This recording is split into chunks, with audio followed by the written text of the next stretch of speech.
사도신경으로 우리의 신앙을 고백하겠습니다. 전능하사 천지를 만드신 하나님 아버지를 내가 믿사오며 그 외아들 우리 주 예수 그리스도를 믿사오니 이는 성령으로 잉태하사 동정녀 마리아에게 나시고 본디오 빌라도에게 고난을 받으사 십자가에 못 박혀 죽으시고 장사한 지 사흘 만에 죽은 자 가운데서 다시 살아나시며 하늘에 오르사 전능하신 하나님 우편에 앉아 계시다가 저리로서 산자와 죽은 자를 심판하러 오시리라. 성령을 믿사오며 거룩한 공예와 성도가 서로 교통하는 것과 죄를 사하여 주시는 것과 몸이 다시 사는 것과 영원히 사는 것을 믿사옵나이다. 아멘. 함께 부를 찬송은 294장입니다.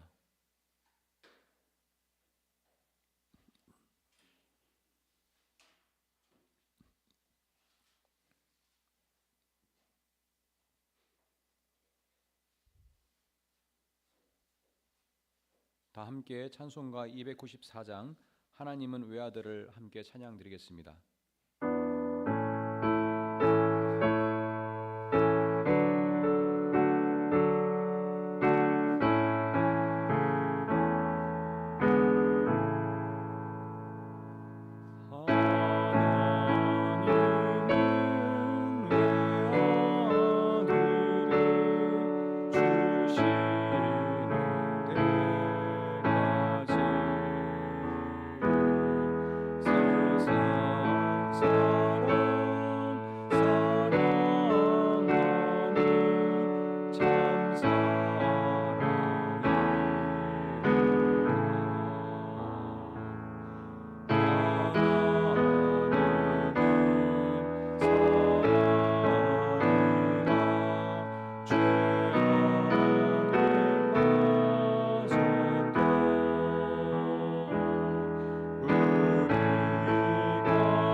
하나님께서 저희에게 주신 말씀은 창세기 23장 1절로부터 4절입니다.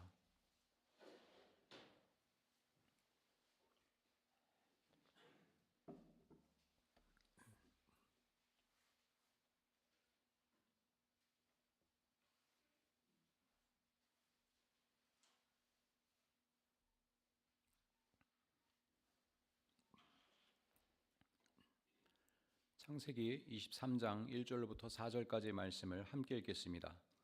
사라는 100년하고도 27해를 더 살았다. 이것이 그가 누린 횟수이다. 그는 가나안 땅 기럇 아르바 곧 헤르본에서 눈을 감았다. 아브라함이 가서 사라를 생각하면서 곡을 하며 울었다. 아브라함은 죽은 아내 옆에서 물러나와서 햇사람에게로 가서 말하였다. 나는 여러분 가운데서 나그네로 떠돌이로 살고 있습니다. 죽은 나의 아내를 묻으려고 하는데 무덤으로 쓸 땅을 여러분들에게서 좀 살 수 있게 해주시기 바랍니다. 아멘. 사라는 100년하고도 27해를 살았다. 이것이 그가 누린 횟수이다. 그는 가나안 땅 헤브론에서 눈을 감았다. 이것은 단순히 한 사람의 사망 기록이 아닙니다. 성경에서 이렇게 여성의 죽음과 그가 누린 횟수를 분명하게 기록한 경우는 찾아보기 힘들기 때문입니다.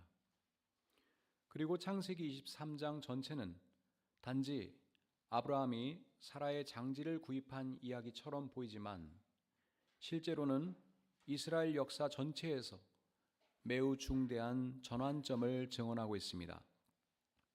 먼저 우리는 성경이 사라의 죽음을 기억하려는 이유를 살펴보고 아브라함이 사라를 위해 장지로 구입한 막벨라 굴의 의미를 살펴보려 합니다.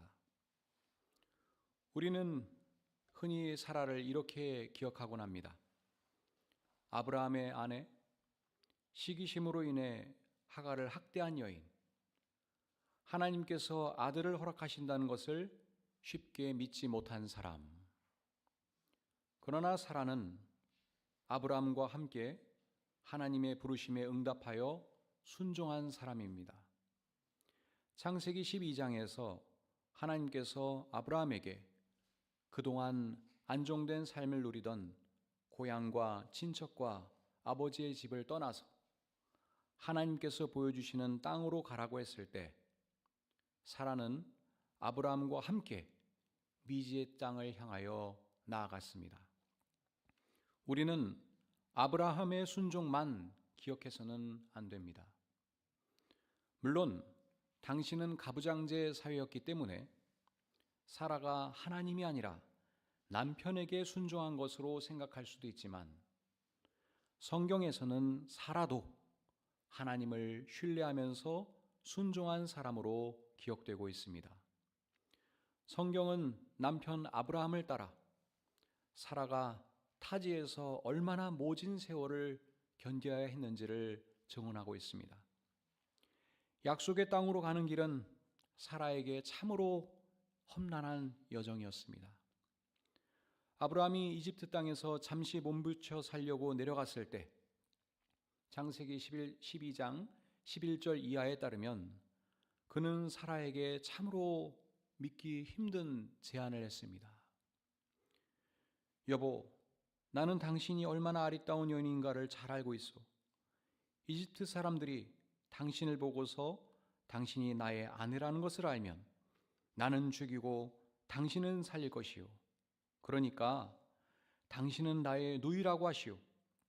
그렇게 해야 내가 당신 덕분에 대접을 잘 받고 또 당신 덕분에 이 목숨도 부지할 수 있을 거예요.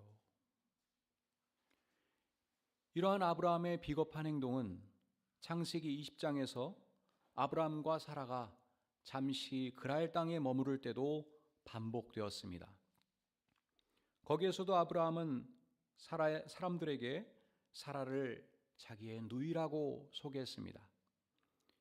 이는 그가 이집트 땅에서 사라가 자신의 아내라는 것을 감추려 했던 것과 같은 이유에서 벌어진 일이었습니다. 그로 인해 그랄 왕 아비멜렉이 사라를 데리고 갔지요.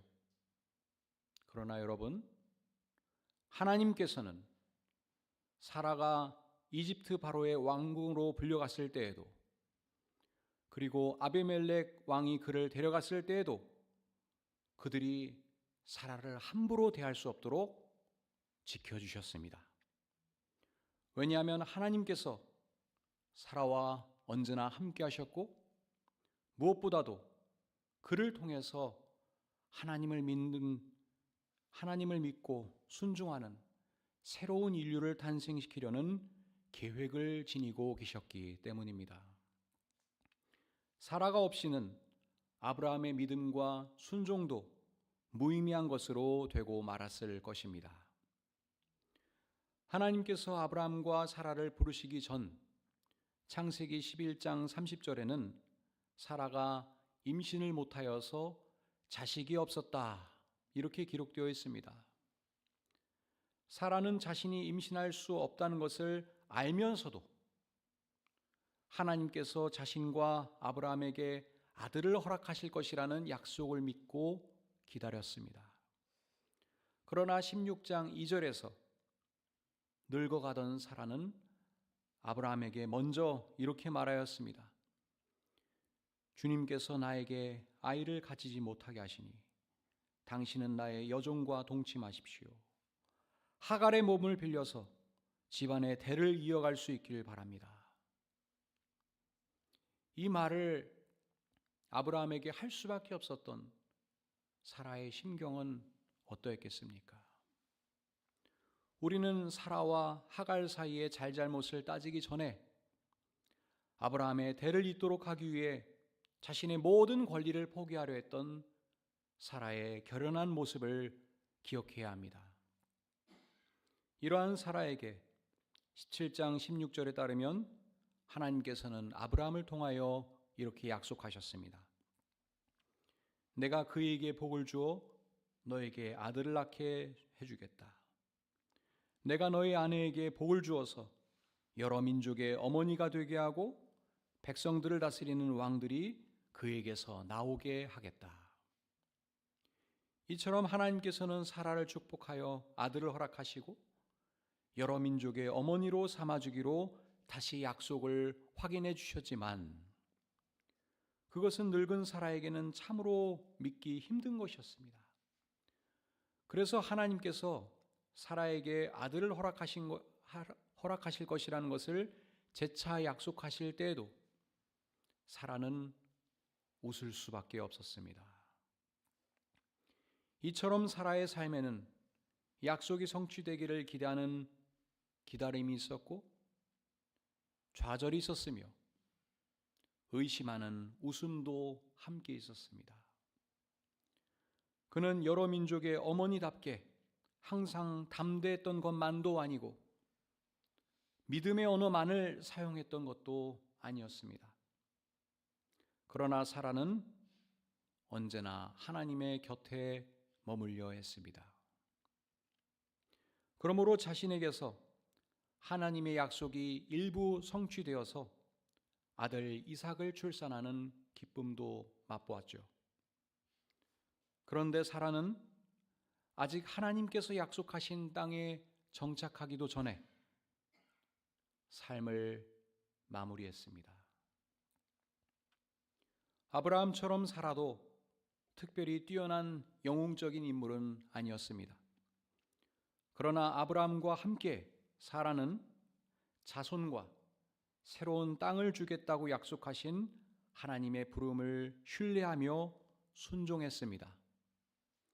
그 약속이 이루어질 날을 기대하며 살아가는 동안에 그는 아브라함과 함께 수많은 고난과 우여곡절을 겪어야 했으므로 넘어지기도 하고 좌절하기도 했습니다. 그래도 하나님께서는 성실하게 약속을 지키셨습니다. 그래서 사라는 하나님의 신실하심을 증언하는 믿음의 어머니가 되었습니다. 그러므로 우리는 사라의 희생적인 삶을 고려하지 않고서는 아브라함을 믿음의 아버지로 기억할 수 없게 되었습니다. 하나님께서 그렇게 사라를 여러 민족의 어머니로 선택하시고 그 역할을 하게 하셨습니다. 사라가 죽은 뒤 아브라함은 헷 족속 사람들에게 이렇게 말합니다.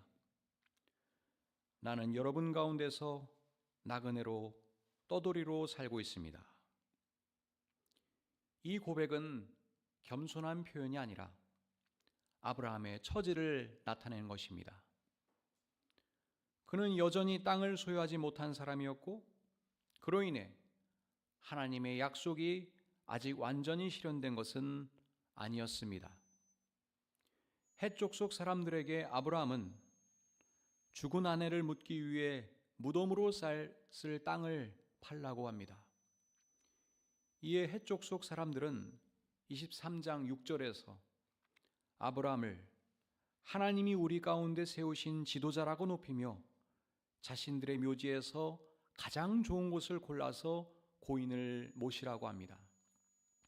심지어 아브라함이 고인의 묘지로 쓰겠다고 한다면 자신들의 묘자리라도 주겠다고 합니다.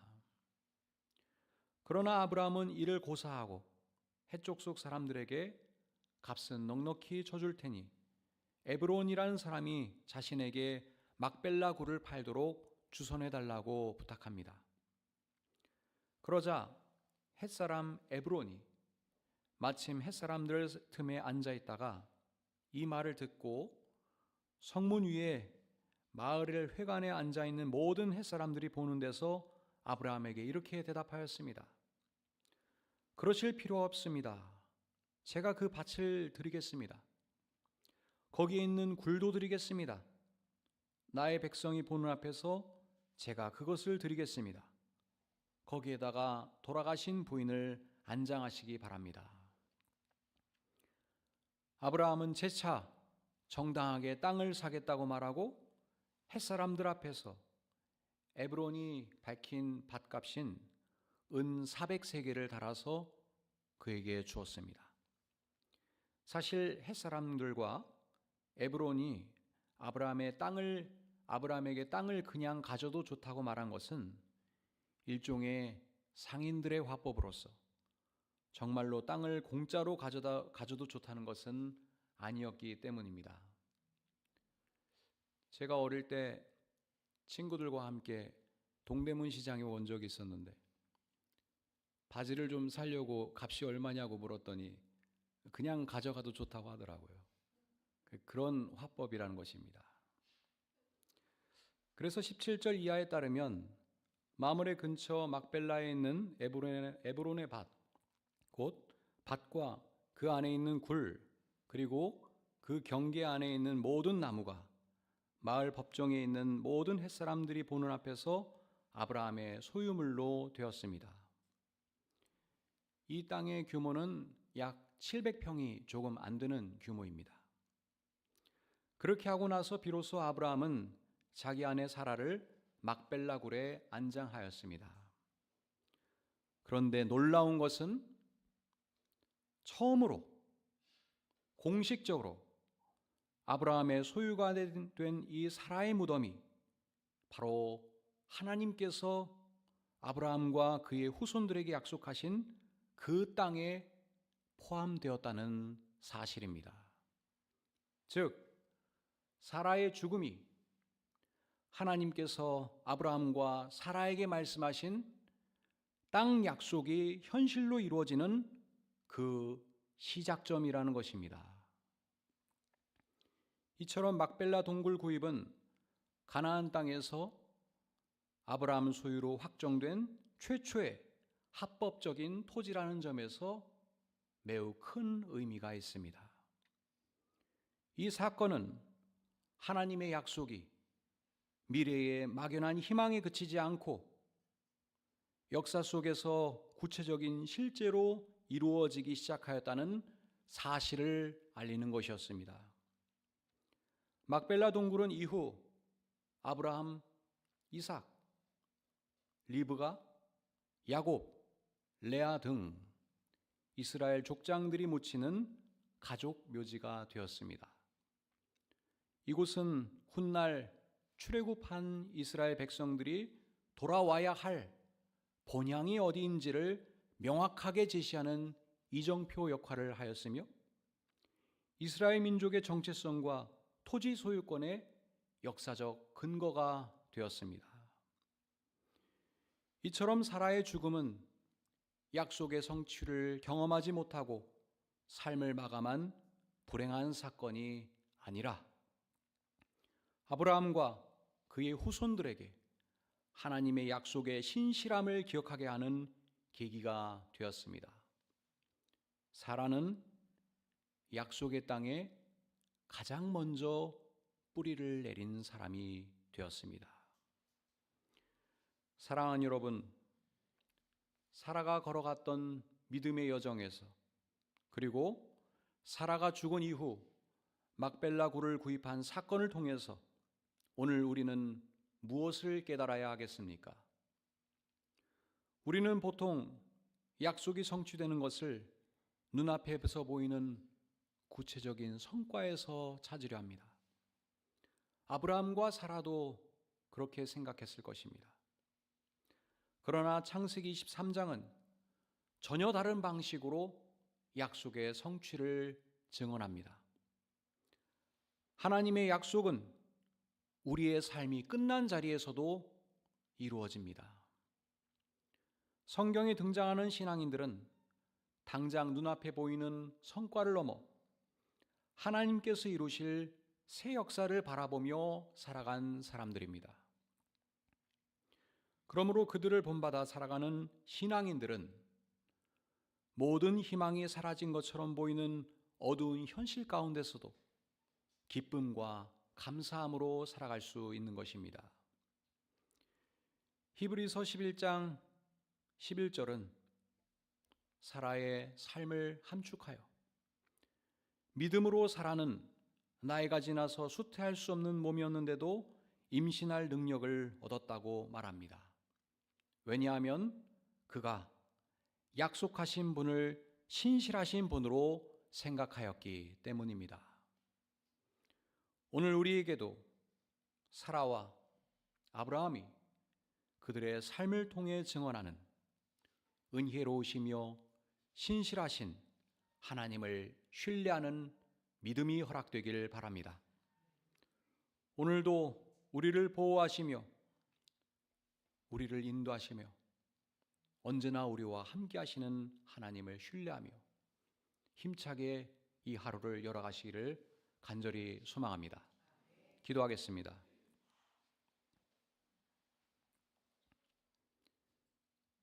하나님, 때로는 절망하고 때로는 의심하면서도 하나님의 인도하심을 따라 살아갔던 사라와 아브라함처럼 저희의 연약함 가운데서도 하나님을 신뢰하며 살아가도록 붙들어 주옵소서. 하나님께 대한 믿음 안에서 살아갔던 사라와 그의 후손들에게 막벨라 굴을 허락하신 것을 기억하며 당장 눈앞에 보이는 현실을 넘어서 미래에 이루어질 하나님 나라 약속을 바라보며 살아가게 하옵소서. 특별히 하나님, 간절히 기도하는 것은 우리 교회에 연로하신 분들과 항암 치료 중인 환우들, 수술 후 회복 중인 환우들 하나님께서 지켜주시고 그들을 일으켜 세워 주옵소서. 회복과 치유의 은총을 베풀어 주옵소서. 오늘도 사랑하는 우리 예달매 교우들의 건강과 안전을 지켜줄 것을 믿으며 예수 그리스도의 이름으로 기도합나이다. 아멘. 하늘에 계신 우리 아버지여, 이름이 거룩히 여김을 받으시오며 나라에 임하옵시며 뜻이 하늘에서 이룬 것 같이 땅에서도 이루어지이다. 오늘날 우리에게 일용할 양식을 주옵시고 우리가 우리에게 죄 지은 자를 사하여 준 것 같이 우리 죄를 사하여 주옵시고 우리를 시험에 들게 하지 마옵시고 다만 악에서 구하옵소서. 대개 나라와 권세와 영광이 아버지께 영원히 있사옵나이다. 아멘.